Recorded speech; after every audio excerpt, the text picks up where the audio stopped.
hindi po ako manggagamit, okay? Dahil kung manggagamit po ako kahit may problema po kami, ipagpapatuloy ko ang lindo at hindi ko sasabihin sa inyo. Kasi kung gusto ko pong yumaman ako at magpayaman ako na magpayaman, bakit ako magpapakatotoo sa inyo? Magsisinungaling ako na kami okay at kami go, go, go. Yayaman kami pareho, pera-pera ang labanan. Hindi ako mapayag na gano'n. Dahil ang gusto ko, ang totoo. Ayaw ko, wala akong pinalilinggan. I-respeto din natin. Hindi ko encourage o hindi ko hihikayatin kayo para suportahan lang ako at huwag silang suportahan. Suportahan pa rin po natin sila, okay? Pero ang ipanalangin niyo lang po na magkasalubungan po ang aming landas, okay po kami dahil ako, wala po akong sama ng loob. Ewan ko na lang po sa mga taong nagpaparinig sa akin kung may sama sila ng loob sa akin. Dahil bilang pagpakatotoo po sa inyo, paringgan man ako ng paringgan ng kahit sino na hindi naman ako kilala at hindi ko naman nakakasama ng matagal, wala po akong pakialam sa inyo lahat. Okay? Dahil ako, totoo lang ako, ayoko ng pera-pera.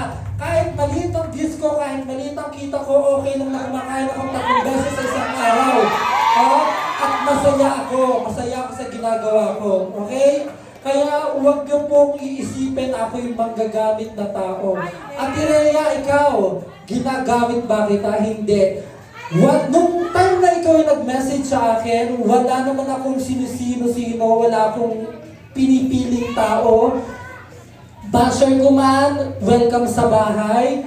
Kahit sinong tao, ikaw pa ba naman na syempre nakasama ko ang kapatid mo, tutulungan din kita, di ba? Ayaw ko lang ng mga tao, kasi Ate Rhea, kung sasabihin magagamit ako bilang pagpapakatotoo, siyempre nakalabas ka naman din na nagkukulab tayo, marami na ding mga mamis talaga natutulong sa iyo, at maraming pumapansin sa iyo, at nagsisimula ka naman sa pagbablog, nag-iisip talaga ako kung tutulungan ko pa ba siya or hindi. Kasi nga, sinasabi ng magagamit akong tao, hindi ako magagamit na tao, okay?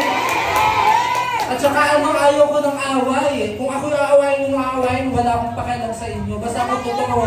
Totoo ako. Kung ayaw ko sa akin, mas ayaw ko din sa inyo. Pero subukan nyo akong kaibiganan kasi mabuti akong tao. Hindi ako masamang tao. Okay po? Yan, kalat po natin yan. Dahil bukas, good luck. Mababas ako. Ano masasabi mo po?